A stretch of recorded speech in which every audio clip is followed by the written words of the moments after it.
Hello नमस्कार दोस्तों, आप सभी का स्वागत है आपके अपने YouTube channel target of math में। दोस्तों, आज हम लोग डिवाइजर के बारे में जानेंगे। क्या चीज़ के बारे में दोस्तों?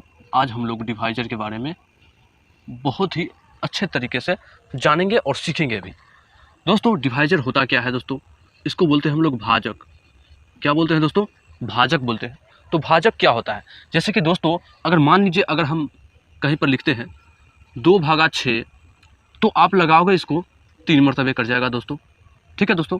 अगर मान लीजिए हम यहाँ पे लगाते हैं 2/9, ठीक है दोस्तों, तो 2 मरतबे लगाओगे, आपको बच जाएगा यहाँ पे 1। दोस्तों, यहाँ पे ध्यान दीजिएगा ज़रा, ये जो भाजक है, भाजक होता क्या है दोस्तों? ये जो बीच वाला है ना, इसको बोलते हैं हम लोग भाज्य बोलते हैं दोस्तों। ठीक है, ये जो आपको दिख रहा है इसको बोलते हैं भाजक दोस्तों। क्या बोलते हैं दोस्तों? भाजक। और ये जो आपको दिख रहा है इसको बोलते हैं शेषफल। क्या बोलते हैं दोस्तों? शेषफल बोलते हैं। और इसको जो बोलते हैं इसको बोलते हैं भागफल दोस्तों। क्या बोलते हैं? भागफल बोलते हैं। तो इसी के बारे में ये जो आपको भाजक दिख रहा है इसी को अंग्रेजी में डिवाइजर बोला गया है दोस्तों। क्या बोला गया है? डिवाइजर बोला गया है। इसको कहा जाए तो इसको डिविडेंट बोला गया है दोस्तों। क्या बोला गया है? डिविडेंट। इसको क्वोशिएंट बोला गया है। क्या बोला गया है? क्वोशिएंट। ठीक है दोस्तों, इसको बोलते हैं शेषफल को रिमाइंडर बोलते हैं दोस्तों। क्या बोलते हैं? रिमाइंडर। क्लियर है?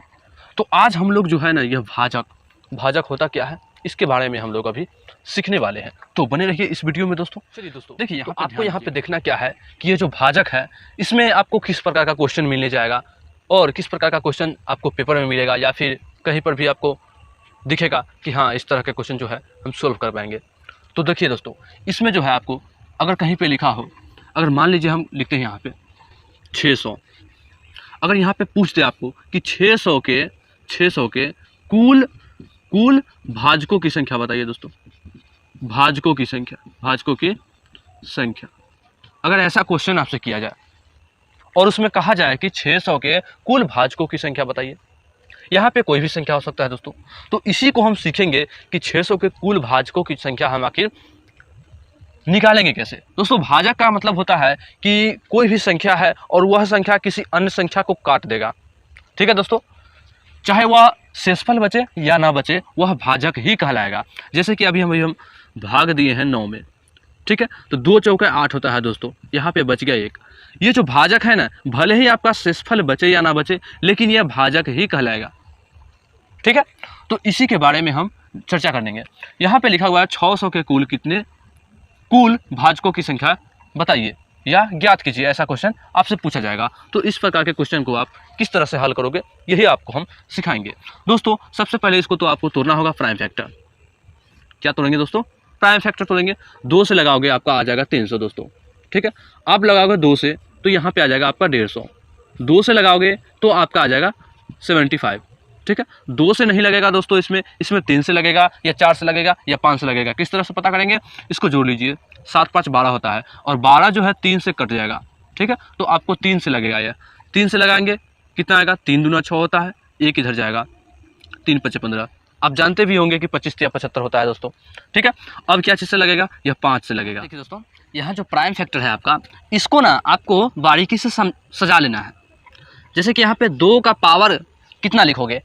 यहाँ पे 2 देखिए तो कितने बार आया हुआ है, आप कहोगे 3 बार आया है 2, तो इसके पावर में आप 3 लिख दोगे, कोई दिक्कत? यहाँ पे देखिए 3 कितने बार आया हुआ है, तो 3 आप कहोगे 1 बार आया है। ठीक है, अब देखेंगे क्या है संख्या, 5 है तो गुना में 5 लिखेंगे, लेकिन कितने बार है 5, तो आप कहोगे 2 बार है। क्लियर है इतना? सुनिए, यहाँ पे कहा है ना कि कुल भाजकों की संख्या बताइए, या ऐसे भी पूछ सकता है कि 600 के कुल कितने भाजक निम्न में होंगे, मतलब कि आपको कुछ उसमें ऑप्शन दिया जाएगा और पूछा जाएगा कि इसमें बताइए कि आपका जो ऑप्शन है कौन सा ऑप्शन सही है दोस्तों। तो इसको जो हम निकालेंगे वह किस तरह से निकालेंगे, यहाँ पे देख लीजिए, कहा है कुल भाजकों की संख्या। सुनिए, इसमें करना होता क्या है, अगर पूछ दे कि कुल भाजकों की संख्या, ध्यान दीजिएगा, कुल भाजकों की संख्या, इसको निकालने के लिए क्या करते हैं दोस्तों, इसके पावर को हम पकड़ते हैं और बेस को हम भूल जाते हैं। ठीक है दोस्तों, बेस को हम साफ भुला देंगे कि बेस मेरा क्या है नहीं है, उससे हमको कोई मतलब नहीं होगा, सिर्फ हम पावर को देखेंगे, पावर में ही हमारा आंसर छुपा हुआ है और किस तरह से हम निकालेंगे यह देख लीजिए। पावर में करना क्या होगा आप लोगों को, सभी में +1 करना होगा, सभी में +1 करना होगा। ठीक है दोस्तों, हम छोटा छोटा लिख रहे हैं ताकि आपको पता चलेगा कि इसमें हम क्या कर रहे हैं। ठीक है, तो +1 हम कर दिए। अब ये जो +1 जो हम किए हैं, ये जो पावर है आपका, सभी को हम आपस में गुना करेंगे, मतलब जोड़कर सभी को आपस में गुना करेंगे। तो चलिए इस चीज़ को हम यहाँ पे लिख लेते हैं। तो 3 1 कितना होगा दोस्तों, 4 होगा। 1 1 कितना होगा दोस्तों, 2 होगा। ठीक है, 2 1 कितना होगा दोस्तों, 3 होगा। ठीक है, क्लियर है। अब इसको गुना कर लीजिए, 4 दूना 8 होता है और 8 3 24 होता है दोस्तों। तो आपका जो कुल भाजकों की संख्या है वह 24 है, यानी 24 है। इतना निकल गया दोस्तों। इसी के क्वेश्चन पे हम आगे चलते हैं और बताते हैं कि यह होता कैसे है।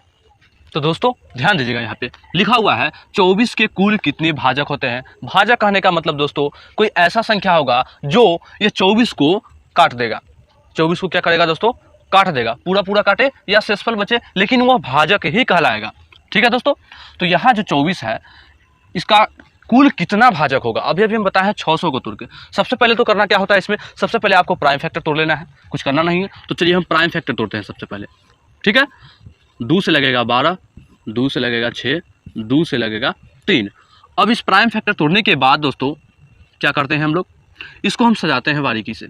2 कितने बार आया है दोस्तों, तो आप कहोगे 3 बार आया है, और 3 कितने बार आया है दोस्तों, तो आप कहोगे 1 बार आया है। उसके बाद हम क्या किए थे दोस्तों, सभी के पावर में 1 जोड़कर और उसको आपस में गुना कर दिए थे। दोस्तों हम यहाँ पे एक कंसेप्ट लिख देते हैं और आप लिख लीजिए, कुल भाजक कितने हैं।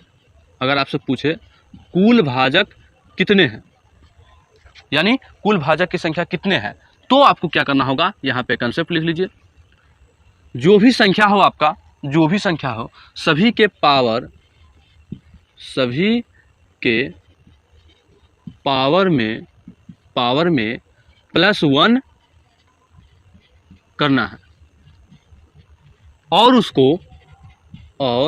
उसको आपस में गुना करना है, बात समझ में है आपको। सभी के पावर में +1 करना है और उसको आपस में गुना करना है दोस्तों। ठीक है, तो इस चीज़ को आप लिख लीजिएगा और हम बताते हैं कि यह कैसे निकलेगा। ठीक है, इसको हम मिटा देते हैं, या नीचा देख लीजिए दोस्तों। करना क्या है कि प्लस में 1 करेंगे हम। ठीक है, तो पावर के प्लस में 1 कर देते हैं यहाँ पे। तो 3 1 कितना होगा दोस्तों, 4 होगा, गुने 1 1 कितना होगा दोस्तों, 2 होगा। चलिए, तो 4 दूना कितना होता है दोस्तों, 8 होता है। यही आपका कुल भाजक निकल गया। अब इसको प्रूफ करने की बारी आई, ताकि आपको क्लियरली समझ में आ जाएगा कि हाँ, ये जो भाजक निकलता है तो निकलता है क्यों, आखिर +1 होता है तो होता है क्यों। चलिए यहाँ पे ध्यान दीजिएगा, दोस्तों। 24 जो है ना, आप जानते हैं कि यह 1 से भी कटेगा। ठीक है, आप जानते हैं कि यह 2 से भी कटेगा, आप जानते हैं कि यह 3 से भी कटेगा, और यह 4 से भी कटेगा, 5 से नहीं कटेगा दोस्तों, 6 से भी कटेगा, 6 चौका 24 होता है। ठीक है, 7 से नहीं कटेगा, 8 से कटेगा, 8 3 24 होता है। ठीक है, उसके बाद 8 से भी कटेगा, उसके बाद 9 से नहीं कटेगा, 10 से नहीं कटेगा, 11 से नहीं कटेगा, 12 से कटेगा दोस्तों। क्या चीज़ से कटेगा, 12 से कटेगा। और उसके बाद आपको बीच में किसी संख्या से नहीं कटेगा, वह 16 से कटेगा, यानी कि 24 से कटेगा। सुनिए, तो इसी को आप क्या बोलते हैं, इसी को भाजक बोलते हैं। मतलब जो भी संख्या किसी अन्य संख्या को काट देता है ना, उसी को भाजक कहते हैं। ठीक है, या जो संख्या से कोई अन्य संख्या कट जाए उसी को भाजक बोलेंगे हम। ठीक है दोस्तों, तो सुनिए, यहाँ पे हम निकाले हैं कुल भाजक की संख्या 8। ठीक है, तो आपको हम यहाँ क्लियरली हम पूरा प्रस्ताव रख रहे हैं या प्रूफ कर रहे हैं, ताकि आपको विश्वास हो कि हाँ आखिर निकलता क्या है। यह जो आपको बताया है यह ट्रिक है। क्या है दोस्तों, ट्रिक है, शॉर्ट ट्रिक है। सुनिए, इसको गिनिए था 1 2 3 4 5 6 7 8। ठीक है, तो यही जो भाजक है ना, आपको 8 निकला, और इसी को तो अभी हम यहाँ निकाले हैं। क्लियर है, मतलब कि +1 करने से आप किसी भी संख्या का जो भाजक है वह आसानी से पता कर सकते हो। ठीक है दोस्तों, तो इसमें आपको क्लियर हो गया होगा। तो चलते हैं हम कुछ ऐसा ही क्वेश्चन पे। चलिए हम लोग आगे के क्वेश्चन पे चलते हैं। लिखा हुआ है यहाँ पे 792 के कुल कितने भाजक है दोस्तों। अभी हम बताए हैं 2 क्वेश्चन, उसी के जैसा सेम इसका भी प्रोसेस है दोस्तों। आपको सबसे पहले करना क्या होगा, ये दोनों का प्राइम फैक्टर तोड़ना होगा दोस्तों, ठीक है। मतलब इसमें समझ लीजिए कि अगर आपसे कुल पूछे, कुल भाजकों की संख्या पूछे, या फिर सम भाजकों की संख्या पूछे, या फिर विषम भाजकों की संख्या पूछे, तो आपको सबसे पहले दोस्तों प्राइम फैक्टर ही तोड़ना है। चलिए इसको हम तोड़ते हैं। तो 2 से लगेगा आपको, 2 तिया 6 हो गया दोस्तों, 1 बचेगा, चल जाएगा इधर में, 19 हो गया। कितना होता है, 2 नमा 18 होता है दोस्तों, 2 नमा 18 होता है, 1 जाएगा था, 2 छक्का 12 हो गया, ठीक है। 2 से तोड़ लेंगे, 2 एकम 2, इधर चला गया, 2 नमा 18 होता है दोस्तों, फिर इधर में 2 8 16, ठीक है। 2 से तोड़ेंगे इसको, 2 नमा 18 होता है और 2 नमा 18 होता है। क्लियर है दोस्तों। अब यह क्या चीज से टूटेगा, 3 से टूटेगा, तो 3 से तोड़ोगे तो आपको कितना आएगा, 3 और 3 33 आएगा। फिर 3 से तोड़ो, कितना आएगा, 1 1 11, ठीक है दोस्तों। अब जो 792 जो है इसके इक्वल में हम लिख लेंगे 2, ठीक है। अब देखेंगे कि 2 कितने बार आया हुआ है, तो आप कहोगे 3 बार आया है, ठीक है, लिख लिए। अब 3 को देखना है, 3 कितने बार आया हुआ है, आप कहोगे 2 बार आया है। 11 कितने बार आया हुआ है, आप कहोगे 1 बार लिखना है। तो जितना भी पावर आया है ना, आपको उसमें दर्शाना होगा, उसको बताना होगा कि हाँ यह इतना आया है, ठीक है। सुनिए, अब यहाँ पे पूछा है कुल कितने भाजक है, तो यहाँ पे हम लिख लेते हैं कुल भाजकों की संख्या, कुल भाजकों की संख्या, ठीक है। समझ में आया बात। हम अभी क्या बताए हैं कि इसका जो भी प्रोसेस है यह सब पावर से खेला है, आपको बेस को नहीं लेना है, पावर में देखना है। पावर में आपको +1 करना है और आपस में उसको गुना कर देना है। चलिए तो +1 कर दिए, हम कर दिए +1 और आपस में इसको गुना कर देना है। तो +1 करके हम लिख भी लेते हैं नीचे। तो चलिए 3 कितना होता है, 4 गुने 2 कितना होता है, 3, 1 कितना होता है, 2, कितना आया, 4 × 12 × 24, इसमें भी आपका 24 आया। क्लियर है।